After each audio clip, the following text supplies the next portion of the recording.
É um assunto muito longo, um assunto muito amplo, muitas coisas poderiam ser ditas sobre a coisa, mas eu queria começar também chocando um pouco. E meu ponto é simples: casamento gay não existe. Absolutamente não existe. E não importa o que o governo tente fazer para dizer que existe. Ele não tem autonomia para gerenciar, para decidir o que casamento é ou não é. Porque, antes de tudo, o matrimônio ele é uma estrutura que vem da ordem da criação. Ele vem da ordem natural das coisas. O governo, o Estado, ele não inventou o casamento. Ele não definiu o casamento. Ele só reconheceu o casamento. Porque a família ela é anterior ao Estado, ela é anterior ao governo. Antes de existir governo, existia família. O que acontece é que há uma tentativa de dar um passo para trás, de agigantar o Estado e de fazer o Estado poder definir aquilo que na verdade é anterior a ele. O Estado existe porque existe família, e não existe família porque existe Estado.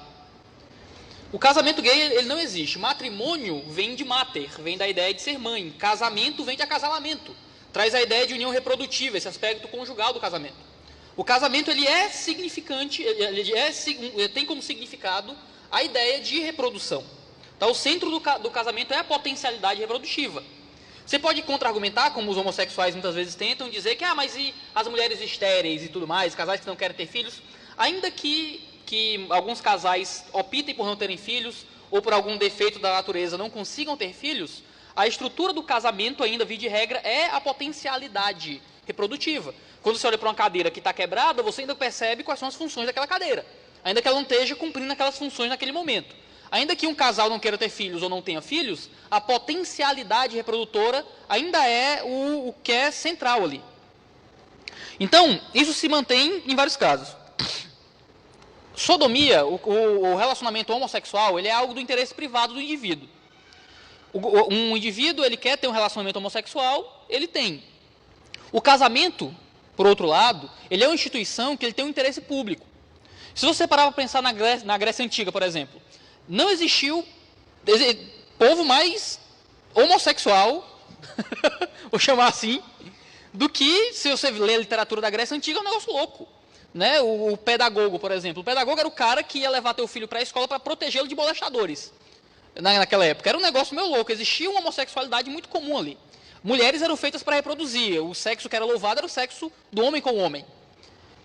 E eles defendiam veementemente um casamento heterossexual. Porque eles entendiam que, por mais que o relacionamento homossexual fosse da esfera privada, era bom para a sociedade que os casamentos, essa instituição do casamento, permanecesse sendo aquilo que é. Porque isso é do interesse público, a geração de filhos, os filhos serem bem cuidados para a sociedade. Os homossexuais, infelizmente, eles começaram a gritar pedindo uma coisa. Eles queriam os mesmos direitos dos heterossexuais. Queriam o mesmo direito. Qual era o direito? De casar. Mas o homossexual tem o direito de casar, sempre teve o direito de casar. Assim como o heterossexual tinha o direito de casar. Um homem heterossexual poderia casar com mulher e não poderia casar com homem. Da mesma forma que um homem homossexual poderia casar com mulher e não poderia casar com homem. Os direitos, tecnicamente, eram os mesmos, para todo mundo. O homossexual ele começou a clamar por uma modificação dos direitos. E começaram a se colocar como os novos negros. Você já ouviu essa linguagem, né? Que é o que esses direitistas, fundamentalistas, fascistas, homofóbicos do inferno estão fazendo em proibir o casamento gay. É a mesma coisa que fazem com a escravidão. É a mesma coisa que fazem com não deixar a mulher votar antigamente. E isso é um discurso muito repetido pela esquerda. Só que é um discurso que não faz sentido, porque para você permitir que um negro vote, você não redefine o significado de voto. Perdão, que uma mulher vote, você não redefine o significado de voto. Para você tirar um negro da escravidão, você não redefine o significado de liberdade. Para você permitir que um homossexual case com outro homem, no caso de um homem, ou com outra mulher, no caso de uma mulher, você precisa redefinir a estrutura, a terminologia, o significado de casamento.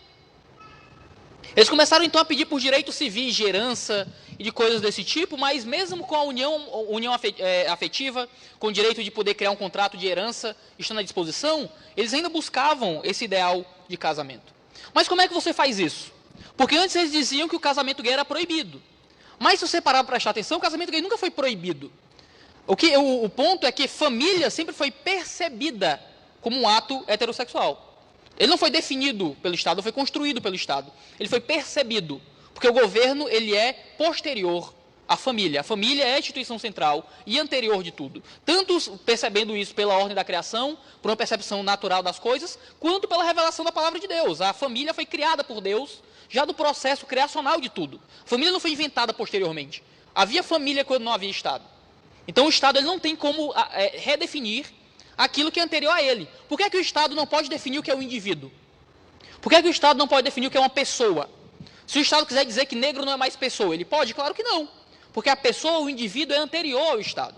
Por que que o Estado, então, pode hoje definir família? Se a família é anterior ao Estado. E o Estado tenta agigantar para si coisas que não lhe pertencem. E o Estado, então, ele redefine o significado de família. Família antes tinha um significado, o Estado, na canetada, redefine família para agora abarcar algo que antes não abarcava, que são uniões homossexuais. No direito tem um adágio que se diz que quem pode o mais, pode o menos. Se o Estado, agora a gente entregou na mão dele o direito de redefinir o significado de uma união familiar, o que é que o Estado não pode fazer com a família agora? O que é que o Estado não pode mais proibir? No Oriente, a gente tem casos que o Estado proíbe famílias de ter determinado número de filhos. Quem pode o mais, pode o menos. Quem pode redefinir o significado de família, por que é que ele não pode proibir você de punir seu filho com a palmada, com a famigerada lei da palmada? A famigerada lei Menino Bernardo, que proíbe pais de dar palmadinhas nos filhos quando eles cometem infrações familiares ali. 2 minutos, já. A gente reclama que o Estado se mete na família, mas a gente dá para o Estado o direito de redefinir todo o significado de família. E acaba que a gente tem uma série de problemas. Por exemplo, o pátrio poder, que agora se chama de poder familiar, é a ideia que antes era percebido da própria natureza de família, de que um pai ele tinha direitos sobre o filho responsabilidades com o pai e tudo mais. E isso era um direito que era percebido a partir da estrutura familiar. Agora, no entanto, uma vez que o casamento não é mais definido como uma unidade potencialmente reprodutora, para passar a ser nada mais que uma unidade consensual afetiva, o pátrio poder, o poder familiar, ele não é mais algo que provém da própria estrutura do casamento, mas ele é uma concessão estatal. Agora, a responsabilidade de pai para filho e os direitos de pai para filho e vice-versa não são mais algo que fazem parte da estrutura da família. Agora, é algo que o Estado lhe dá. E se ele dá, ele tira. Quem paga o flautista escolhe a música, não é? Então, acaba que a gente está agigantando o Estado. O casamento gay é um processo de agigantamento do poder civil. E acaba que isso gera uma diluição do casamento.